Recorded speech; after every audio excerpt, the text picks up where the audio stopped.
Hello everyone, this is Brittany here with your art fill of the week, and this week I decided, since it's the year of the snake now for the Chinese New Year, which isn't celebrated until the 29th, I'm already seeing Year of the Snake pretty much everywhere. So I'm just gonna do an illustration early. Back when it was the Year of the Rat, I did this one. So the Year of the Rat actually took place in 2020, and we all know what happened in that year. I haven't done another one since 2020, and I figured I'd just try out doing the snake, a snake version, in my actual watercolor sketchbooks. So of course I usually start off by taping out a frame around whatever I'm painting. So I'm using some Bullock art tape,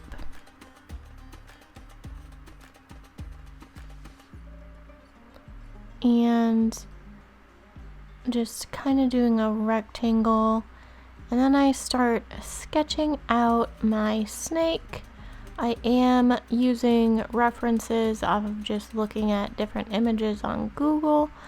I first start out by trying to do like a side view like I did with the rat on the 2020 Lunar New Year illustration, but as I was looking at it later on, I came back and decided to switch up and do more of a coiled front view. I just change his neck and make him facing towards you instead, and I definitely like how that looks a lot better than the original idea I was going with. So it kind of goes to show that I probably just need to sketch out some ideas first instead of just going with my first initial plan, to kind of decide exactly what I want to go with. But since this is a sketchbook, I don't really need to take those extra steps because I can figure it out on the fly. Since it's just in a sketchbook, I'm not doing like a final drawing or anything, so if pencil lines show up underneath my paint, it doesn't really matter as much. It just will, when I look back at it, I can remember that I had to switch things up and learn from that in future paintings and drawings.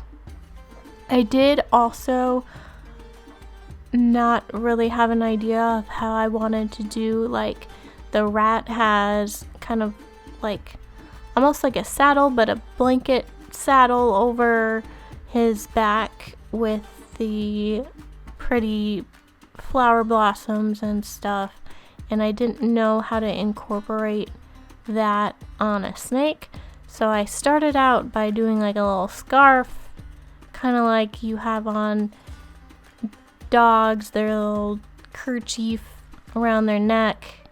And then since I swapped and changed my plan up, I ended up just not putting any sort of scarf or wrap around the snake. I just kind of put it almost like he's laying in a blanket, and moved it to the bottom of the drawing and made him like coiled up in this fancy blanket.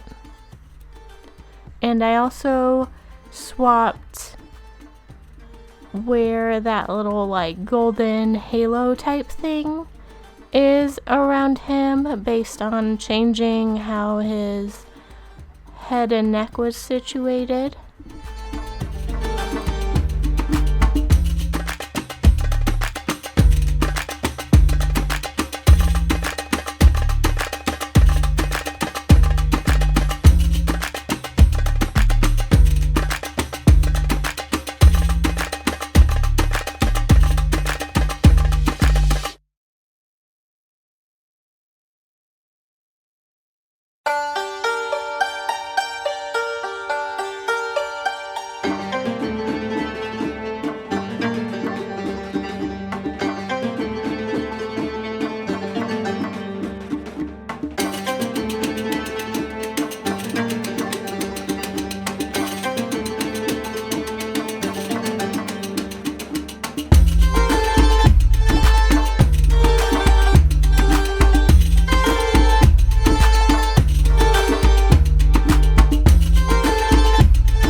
And now starting to lay in the watercolor paint. I am choosing the red that's close to what I previously had in my rat illustration, and because I am using my new Mei Liang watercolor set that I have reviewed in a previous video. I'll kind of link that in the top. And because I'm only using those, I could have used the tubes of watercolor that I most likely used on that previous painting. It won't be directly the same colors I was using, but I was trying to get as close as possible.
And that little halo I put around him, I decided to lay in some bright yellow just to have a base color underneath for when I add in the gold later on.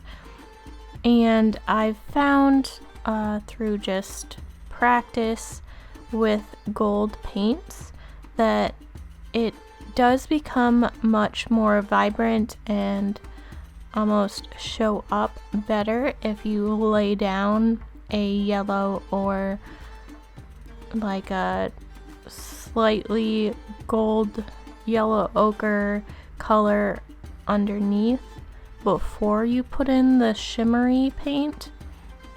It does tend to show up a lot better, and you get kind of more of a closer resemblance to like the box swatches and just a better color overall for what you want with a metallic type of paint. The same thing goes for like if you're doing acrylic paints as well. It definitely benefits you to do a yellow beforehand. And then I decided to use a bright lime green for the snake.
And here I'm adding a little bit of depth and shadow with doing a much darker green to show kind of the winding of this coiled snake.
And for some reason I decided to leave the background as the very last thing for base layering paint, and decided to go with a purple because I thought that was a nice contrast between the lime green and that vibrant red blanket.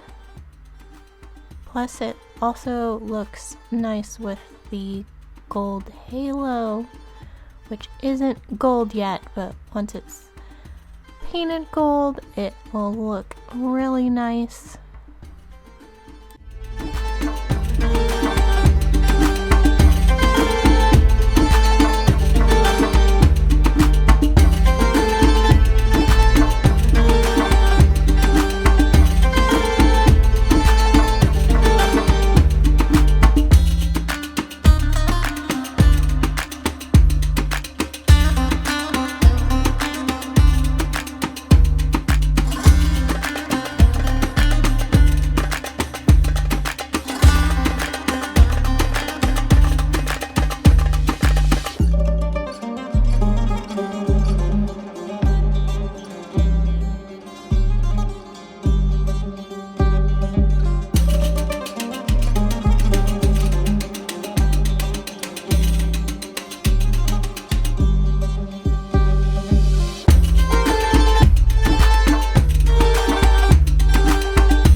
And here I am kind of trying to figure out which paint I used on the rat illustration, and I don't think I used this initial one, which is just like a craft paint that is metallic. It's a lot more watery and didn't lay on as thick as the previous illustration. So then I got out my soft body Liquitex acrylic paints that are metallic, and once that base layer dried, I went over with that gold instead, and that turned out a lot closer to what I probably used. I have no idea what I used back then, other than going back and rewatching the footage of that illustration time lapse.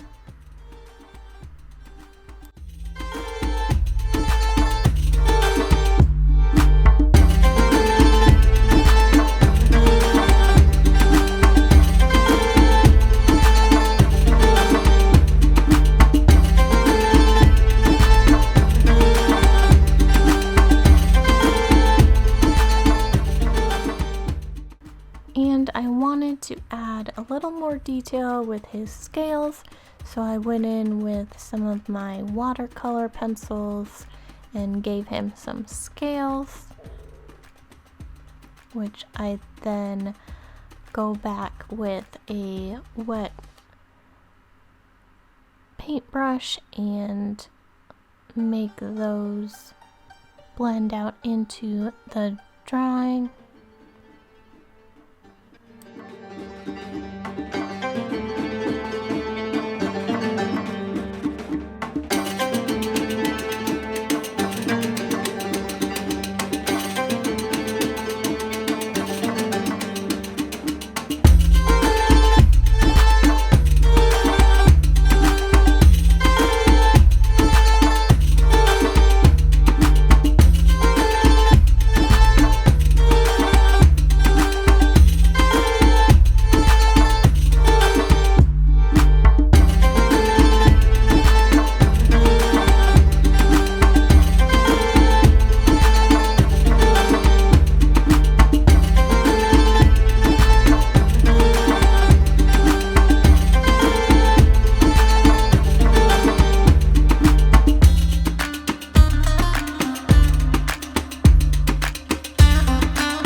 And it still wasn't standing out enough to my taste, so I went in with a 0.5 micron fine liner and outlined him in a few spots.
And this is where I finally lay in that thicker acrylic paint and smooth out that halo with gold that's a little bit thicker and stands out a little bit better. And I do the same on that blanket.